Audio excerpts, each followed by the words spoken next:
Una noche estaba yo en el periódico Revolución, cuando me llaman por teléfono y me dicen que Virgilio Piñera estaba preso. Carlos Franqui, former editor-in-chief of the official newspaper Revolution and one of Fidel Castro's closest collaborators. Now he lives in exile in Italy. Llamé al Palacio Presidencial y entonces me dijeron que no me preocupara, que era la Operación P. Inmediatamente fui a Palacio, estaba reunido el Consejo de Ministros. Entonces Ramiro Valdés, que era el jefe de la seguridad, ministro de la seguridad, me dijo: ¿qué? ¿Vienes a interesarte por tu amigo Virgilio Piñera? Digo, no vengo a interesarme por Virgilio Piñera, vengo a interesarme de la injusticia que ustedes han hecho deteniendo a miles de personas en todo el país. Entonces, Ramiro dice: miren, un defensor de los homosexuales. Conociendo Cuba, creo que si en un momento de mi vida he tenido que tener un cierto valor, fue aquel. Y yo le contesté: mira, Ramiro, si tú te leyeras la historia de Hitler y de otros persecutores de homosexuales, verían que casi siempre los que persiguieron a los homosexuales eran homosexuales. Ramiro estaba muy violento y Escalante, que era el secretario del partido, me respondió que los países socialistas habían mandado recomendaciones porque le habían pedido consejo. En algunos sitios, como en China, los habían fusilado, en otros los habían metido a largas prisiones. En 1964 hicieron los campos de concentración de la UMAC. En este caso, mis amigos italianos Valerio Riva y Gian Giacomo Feltrinelli, que estaban haciendo conmigo un libro con Fidel Castro, plantearon el problema al propio Fidel, y fue una discusión muy violenta. Yo me recuerdo que en un momento yo le dije a Fidel: bueno, ¿y qué tú harías con tu gran Julio César? Porque Fidel es un admirador de Julio César. ¿Lo fusilarías también? Je suis allé avec le Salon de Mai de Paris à l'exposition organisée par Carlos Franqui. Je dois dire que pendant les 2 premiers voyages, je ne me suis pas du tout rendu compte qu'il existait cette persécution, malgré que, d'après ce que j'ai appris postérieurement, il y avait déjà des symptômes, il y avait des cas isolés. Mais c'était en 1967, pendant que j'étais à La Havane, que j'ai découvert ce qui s'est passé. J'ai eu la visite d'un des plus grands écrivains cubains. Je parle de Virgilio Piñera, un écrivain d'une importance, à mon avis, presque aussi grande que celle d'Alejo Carpentier ou de Lezama Lima, auteur de romans, de nouvelles, de pièces de théâtre, etc.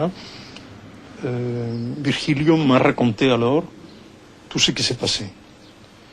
Et il m'a parlé de l'existence de l'UMAP, m'a dit qu'il avait plus de 60 000 homosexuels enfermés dans des camps, que lui-même il vivait sous la terreur d'être dénoncé et arrêté par le comité de défense de la Révolution. Et je me suis rendu compte qu'il avait tellement peur parce qu'il n'a pas voulu qu'on parle dans la chambre de l'hôtel, ni même dans les salons de l'hôtel. Il a voulu qu'on se promène dans les jardins. Il m'a dit: ici on est plus sûr. Et il m'a donné une telle impression de solitude, de quelqu'un aux abois. Et je dois dire que après cet entretien, quand je l'ai vu partir, si fragile, tellement vieilli, tellement marqué par l'expérience, vraiment ça m'a bouleversé. C'est une des choses qui m'a fait le plus penser à l'évolution de la révolution et avoir des doutes sur celle-ci. Bueno, realmente la defensa de Fidel Castro de su amado Julio César no fue muy brillante. Se quedó un poco sorprendido y argumentó que él estaba creando un país nuevo, que necesitaba hombres fuertes para la guerra, deportistas, que no tuvieran debilidades psicológicas, que podían ser chantajeados, que los homosexuales eran un mal ejemplo para la juventud, pero admitió que había una persecución muy grande, que en la UMAC no solamente se habían llevado homosexuales o disidentes o religiosos, sino que habían sido maltratados físicamente, y se comprometió en esta discusión que trajo por consecuencia más que una respuesta a la no publicación del libro que estábamos haciendo, se comprometió a que la UMAC iba a desaparecer. Realmente la UMAC desapareció, pero así como la UMAC tuvo antecedentes en los años, cuando la Operación P, también posteriormente se crearon en Cuba nuevas UMAC, como fue la Ley contra la Vagancia en el año 71 y otras persecuciones que han ocurrido en el país. Esto fue un burdo comienzo, evidentemente, y ellos se dieron cuenta de que habían cometido un leve error, y el error no era que hubieran prendido a gente inocente, puesto que en realidad todos los demás presos también lo eran, sino que habían cometido el error de no haberlos prendido a todos. Padilla nos contaba el otro día que el modelo que utilizó la Revolución Cubana para la represión estaba calcado prácticamente de los sistemas represivos búlgaros, ¿no? En un viaje que dio Raúl Castro a Bulgaria. Bueno, yo no sé si se trata de vacilos búlgaros, sé que se trata de una vieja obsesión que llevaban todos estos señores en los viajes que hacían por los países comunistas. El ministro del Interior, Ramiro Valdés, fue a China y tuvo mucho interés en entrevistarse con el alcalde de Shanghái. ¿Y por qué se interesó Ramiro Valdés por este chino particular? Porque simplemente en Shanghái había una enorme población homosexual proveniente de los días del imperio, de los días de Chiang Kai-shek y de la libertad absoluta y del libertinaje que había en Shanghái en esa época, que era la capital occidental de China, al revés de la capital enclaustrada que era Pekín. Él se entrevistó con el alcalde de Pekín, de Shanghái, entonces le dijo, al final le dijo, yo me interesaría fundamentalmente por saber cómo ustedes resolvieron el problema homosexual. Entonces el alcalde de Pekín le dijo, mediante un intérprete, aquí no hay homosexuales, pero ustedes no tienen un problema homosexual en Shanghái como lo tenían siempre. No. Eso, miren, nosotros aprovechamos una fiesta china tradicional en que había muchos homosexuales congregados en un parque en Shanghái, que está a la orilla de un río o de un lago. Entonces, allí voluntariamente se presentaron compañeros responsables del partido que querían eliminar este problema, cada uno con una estaca. Y le caímos a los homosexuales a estacazos y después los echamos al río.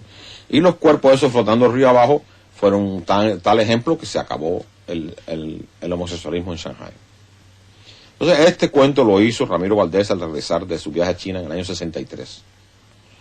Él decía que le había parecido una solución bestial, pero no había duda de que estaban buscando una solución para este problema.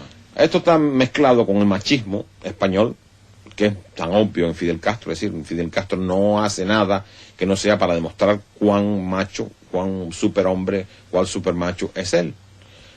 La manera de cruzar un cuarto de Fidel Castro, por ejemplo, no es la de la mayoría de los mortales. Él tiene que cruzarlo con 3 zancadas, donde cualquiera emplearía 8. Pero esto no lo explica del todo. Yo creo que en realidad la persecución a los homosexuales, a las lesbianas y a mucha gente que vivía la Dolce Vita en La Habana, se trata simplemente de disidentes. Si un homosexual es un disidente de la norma burguesa que los comunistas han adoptado también de vida en pareja, de la vida de matrimonio, la vida de matrimonio de un hombre y una mujer. Todo eso se disloca con el homosexualismo. Y eso es lo que no quiere un Estado totalitario. Si los homosexuales eran perseguidos en Rusia, los homosexuales eran perseguidos en la Alemania de Hitler. Esta idea burguesa de crear familia, de crear la idea del matrimonio, etcétera, no se cumple necesariamente con Fidel Castro. Fidel Castro no cumple la obligatoriedad de mantener una pareja. Pero Fidel Castro se mantiene siempre aparte. Por ejemplo, ahora el ejército cubano está lleno de generales y coroneles. Fidel Castro no es ni un general ni un coronel. Fidel Castro es el máximo líder, el jefe supremo, etcétera, etcétera, todos los títulos que tiene, que son como 8, pero en ninguna parte aparece el general Fidel Castro. Igualmente es el líder que está casado con la revolución, casado con Cuba, por tanto no tiene que casarse con ninguna otra mujer.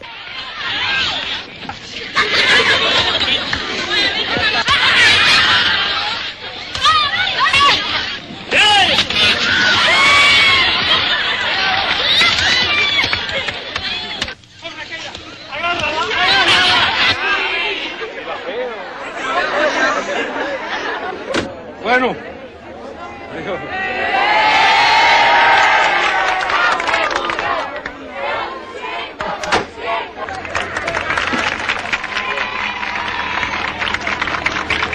Adiós, que estudien mucho.